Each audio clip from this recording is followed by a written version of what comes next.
Hey, how's it going everyone? I'm Martin, and welcome back. So in this video I have a few things to go over that have come up in the past few days, as well as something a little bit special at the end of the video. Apologies I couldn't talk about this before, I was away the other day so I haven't been able to cover this until now. But anyway, let's get into this. So first off we have sort of a leak of a new character that'll be appearing in Destiny 2. Over on imdb.com, that's the International Movie Database, under Destiny 2 it lists a new character called Ironguard, voiced by Bob Carter.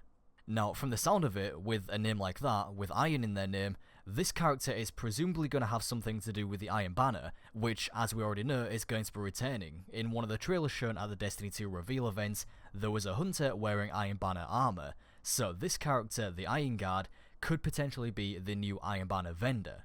Now, if this does turn out to be the case, and they are the new vendor, what is going to happen to Lord Saladin and Lady Aphrodite? So far we haven't heard anything about these characters and what will happen to them, so we don't actually know if they're going to be making an appearance at all in Destiny 2's story, or if Bungie will explain that later on down the line. A lot of people have also been asking what will happen to social spaces such as Felwinter's Peak, the Reef and the Lighthouse. Since, you know, we've been kicked out of the city, why don't we just go to one of these social spaces for a bit? And I think it's just safe to assume they're being straight up removed from Destiny, or at least they won't be in Destiny 2 at launch. Bungie have reduced and unified everything into one new social space, that of course being the farm, where we'll meet Hawthorne. But they have said that they will be introducing more social spaces down the line, with expansions and such. But as for Felwinter's Peak and the Reef etc., I think they're just not going to be mentioned at all. As you may also know from the lore of Destiny 1, Aphrodite also has her own hidden camp where she shelters people, so maybe we'll see Saladin and Aphrodite return at some point in the future. Now, do keep in mind that this Ironguard character isn't definitely confirmed to be the new Iron Banner vendor. This is partly speculation, but it is safe to assume he will have something to do with the Iron Banner and the Iron Lords. On this page we also have the actor Frank Langella listed to voice Console. This character, Console, is Gaul's mentor, and the one who convinced Gaul that he was worthy of the Traveler's Light and to attack the Last City. This is really interesting because it means there's someone else in the Cabal Command who I think is the one actually pulling the strings here, and Gaul is just some kind of puppet. I have a feeling that Gaul isn't the final boss of everything. It doesn't end with him. I reckon this Console character is going to play a much bigger role in the story of Destiny 2 and is going to be the true villain behind everything. Now, moving on, there's recently been some talk of a potential new 4th class, and I want to put this to rest before any more false information spreads further. There is no 4th class. There is only the Titan, Hunter and Warlock.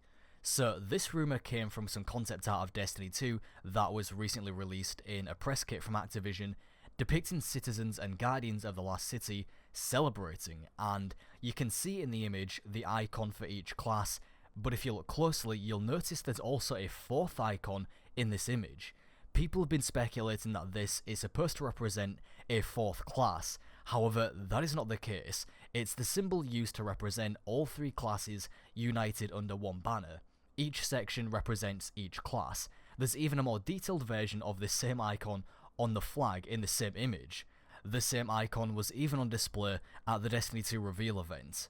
So there is no 4th class. And if that wasn't enough to convince you, Deej himself stepped in and put down this rumour, saying straight up no, that concept art depicts a grateful city honouring its heroes. So thankfully we've got that cleared up, but another question I have about this concept art is, when does this take place? Is this before the Cabal invasion, sometime just after Destiny 1? Or is this after the Cabal invasion and we've taken the city back?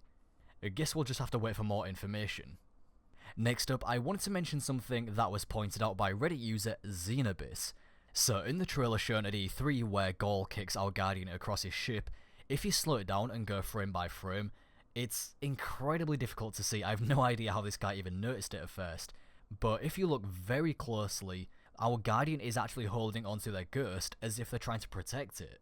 Now, this takes place just moments after Gaul has taken away our light, which is why our Guardian is so weak and being kicked around like that.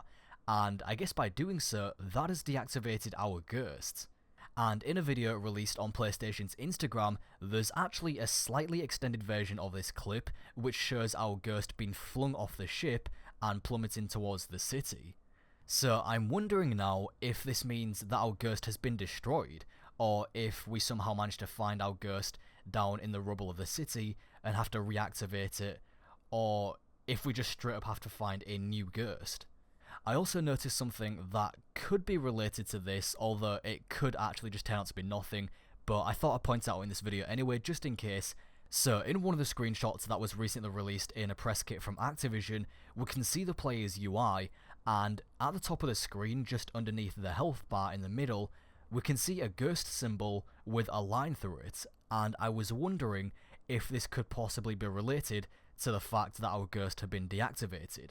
Now, it's also worth noting that in all of the Strike gameplay that's been released so far, and when I got to play the Strike for myself at the Destiny 2 reveal event, that ghost icon wasn't there. Instead, there was a darkness symbol which was used to represent a darkness zone. So, taking this into account, this could just simply be a minor change between builds. This screenshot could have been taken in a previous build where the icon was then replaced by a darkness symbol, and it could just turn out that this means nothing. But I thought I'd bring it up and just mention it in this video anyway, just in case it does turn out to be something important in the future. Now, the last thing I wanted to bring up in this video is something a little special, and it's that I've now released my first ever t-shirt, which you can see right here. I recently realised that I never actually did anything to celebrate 50,000 subscribers, and we recently passed 65,000. In fact, I'm actually a little bit late to that. But I wanted to thank each and every one of you for the support on the channel. I know I keep saying this in every video, but it has been genuinely crazy seeing you guys liking, commenting on videos, subscribing, etc. So for 65,000, I thought I'd release my first ever logo t-shirt, which you can now get on Teespring. There'll be a link in the description and in a pinned comment. The shirts are only going to be available for 2 weeks, meaning they're pretty limited, so get one while you can. If you're a fan of my content, this is another great way to support me and my channel. If you've been following me on Twitter, you'll know that I've been playing around with a bunch of designs and ways to make the logo a bit more interesting, because I wasn't really sure if I just wanted to stick my logo on a shirt. I kind of wanted to try something different and try a different style, but a lot of you told me that you much prefer my regular logo and that you'd be interested in it, so I thought, hey, why not just keep it simple? Again, thank you all so much. It may not come through just how appreciative I am of you guys, but just know your support does not go unnoticed. Thank you all very much for watching, and I'll talk to you next time.